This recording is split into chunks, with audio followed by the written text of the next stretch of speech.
work group we have for our team called We Can Work It Out. So I'm going to read to you a little case study, so to speak. So the approach to conflict resolution. Okay, let's get my hang untangled here.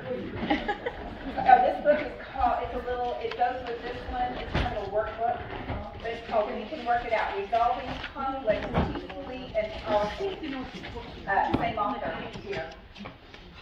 So he gives a case study here of really sensing the needs of others, no matter how they express themselves.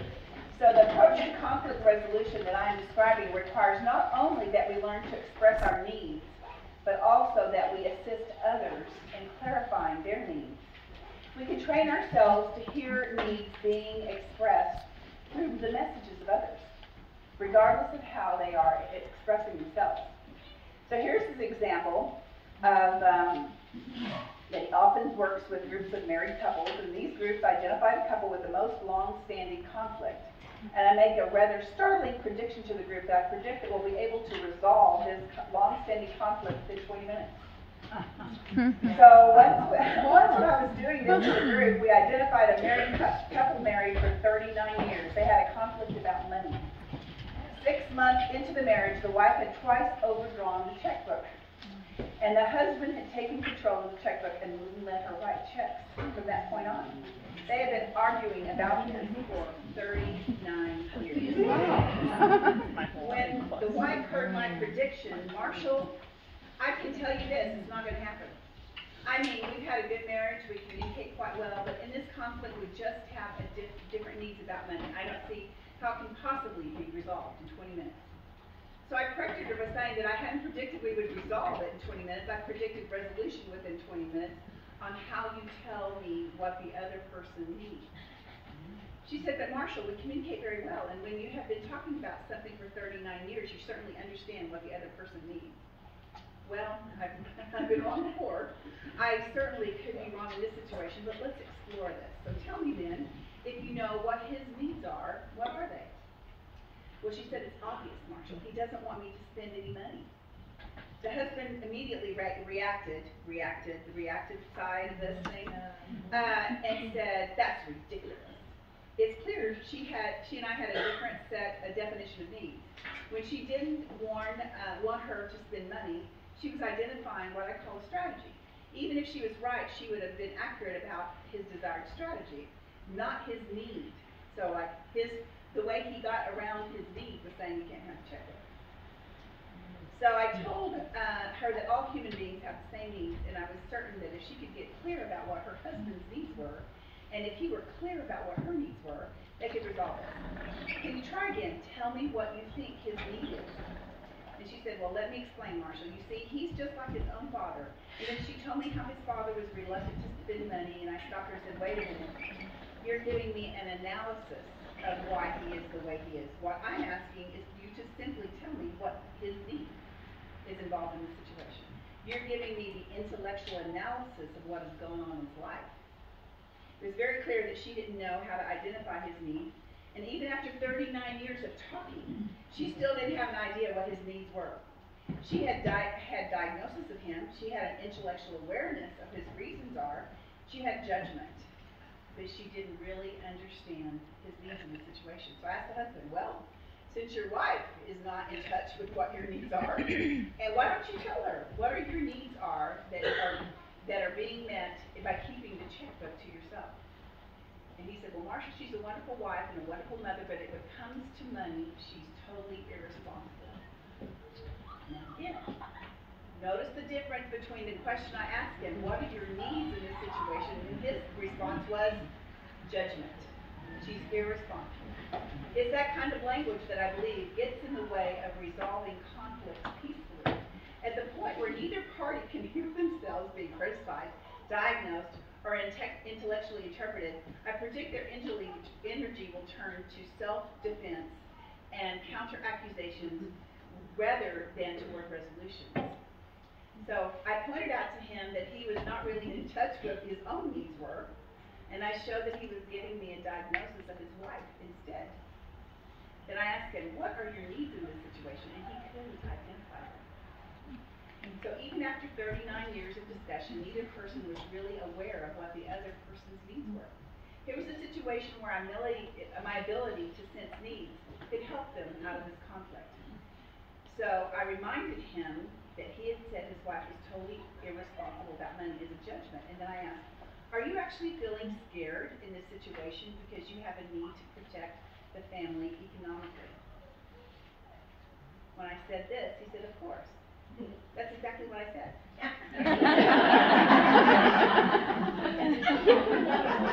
Okay. So, I believe that we're getting closer to the truth, closer to what people are trying to say. And so, hopefully, in the activity done, and there's different case studies in different places, but it's like, some people are so wrapped up in whatever tale they're telling. They're so wrapped up in being the victim. They're so wrapped up in, I'm villainizing you. You're controlling. You're this. You're that. And you think I'm irresponsible. So you get caught in this destructive cycle over here, this destructive triangle. And so, this has been what, married for 39 years. They're caught in this destructive cycle. So part of the challenge is someone's caught in that destructive cycle. It's like, can you pull it out? Can you break the pattern and say, hey, wait a minute. Have you thought about it from another perspective? And so I'm not suggesting that everyone become a therapist and a counselor, because that is something that requires a lot of training. But I do want to encourage you to kind of be that peacemaker, and where you have the opportunity to be a peacemaker. Be more aware of your needs so that you're not caught in this reactive, destructive place. But I also want you to notice, if you just move the C, reactive, you just move the C, it becomes creative. So it's really interesting of really being honest with yourself, what's going on, and well, it's hard to step back out of what's going on so that you can be objective and try to look at something from another person's perspective. So let's take a few minutes. I've got one more thing I want to share. Actually, 2 things. But let's take a couple minutes. Anybody want to share an aha that came from your conversation? Anybody have an aha? Leah, tell me an aha. Well, it wasn't an aha. They did not solve my problem. Sorry. It came down to, I have to be nice.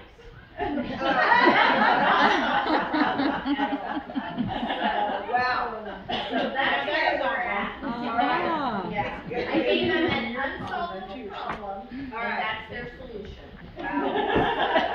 Yeah. We have the same thing. They said you have 2 ears and 1 mouth.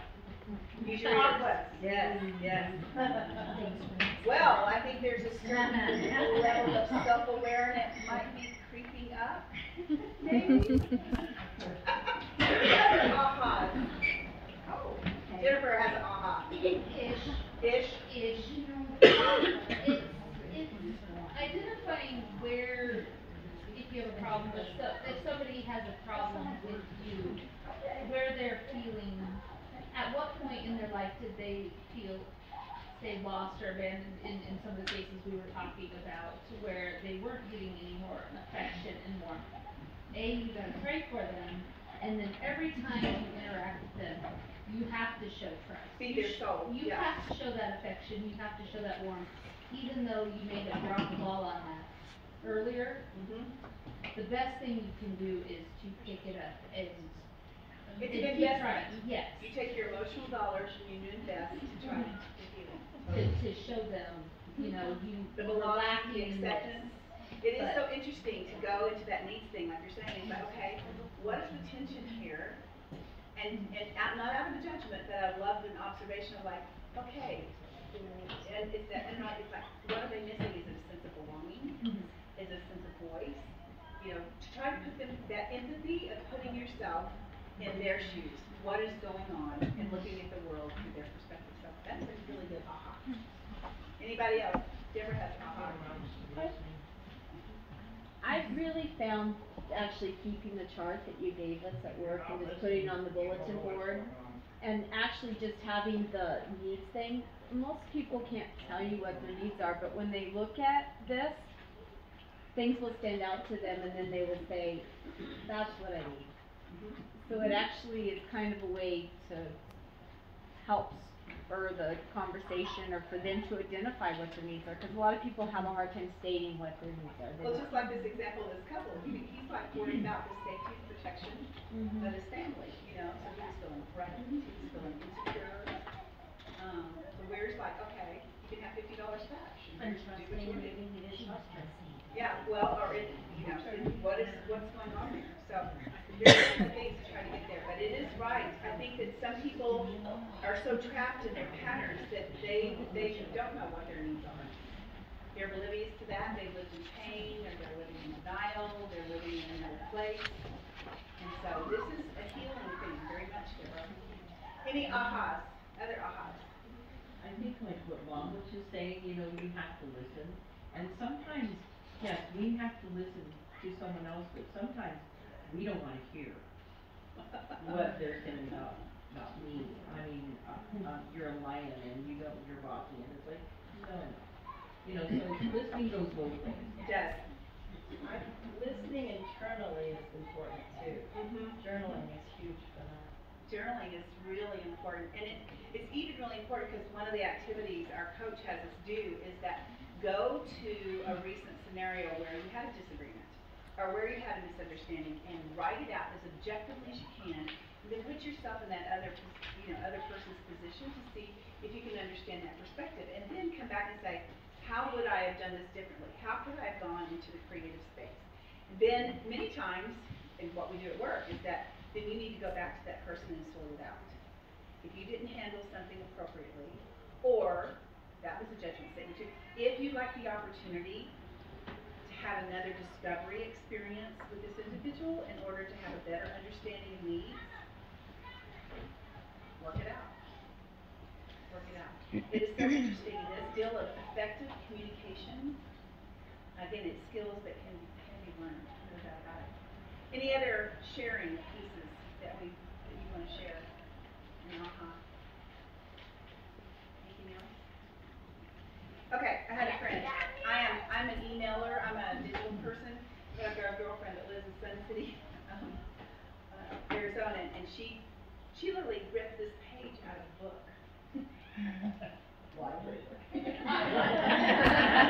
She said she bought it. She was not making it to different people. So she sent me this page because she knows I use many times, and it's hard sometimes as a beaver. You beaver away, and then you don't remember to fill up gas. So this is called Finding a Gas Station When You Need One.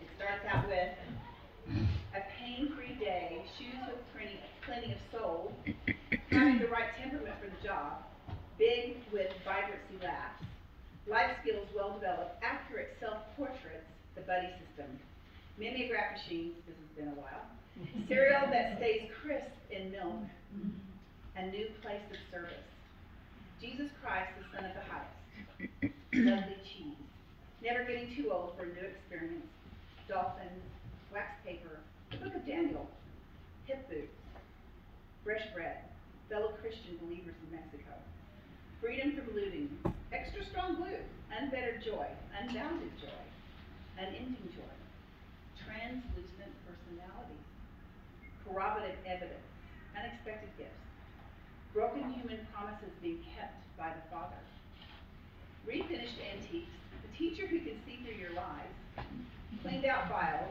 Holy Cross Day, God knowing all of our secrets and not telling them, spiritual heirs, a spiritual inheritance, a spiritual legacy, knowing the time to gather stones, knowing the time to cast away stones, those who are delivered from self-righteousness, a loving grandfather, rotisseries, ironworkers, mezzo, freedom from rabbits that eat the garden, freedom from ants in the kitchen, lawyers who cover your bases, God's ever drawing nearer to those who spurn him, in the book of Ezekiel. So it's so fun to think of, there's so many ways, we just have to be open to it. So when you're feeling wrung out, when you're feeling spiritually and emotionally bankrupt, you know, there's all kinds of places and spaces to open your heart to what's going on. So back to 1 Corinthians 13, I would remind everyone, your homework is to write that out with your name where it says love. A challenge to mind your tongue, speak in love. And then, I need to get my Bible out. And go to Ephesians chapter 3, verse 14. And then after this, I'm going to lead us in a few songs and sing robustly. She's going to record them for post on Facebook.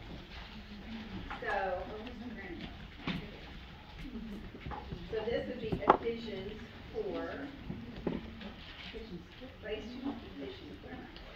Ephesians 3. Here we go. This is someone with my bookmark. I can't imagine that was someone. 3:14. Where's 14? Here it is. For this reason I kneel before the Father, from whom his whole family in heaven and on earth derives its name. I pray that out of his glorious riches he may strengthen you with power through his Spirit in your inner being, so that Christ may dwell in your hearts through faith. And I pray that you, being rooted and established in love, may have power, together with all the saints, to grasp how wide, how long, how high, how deep is the love of Christ, and to know that this love surpasses knowledge, and that you may be filled to the measure of all the fullness of God.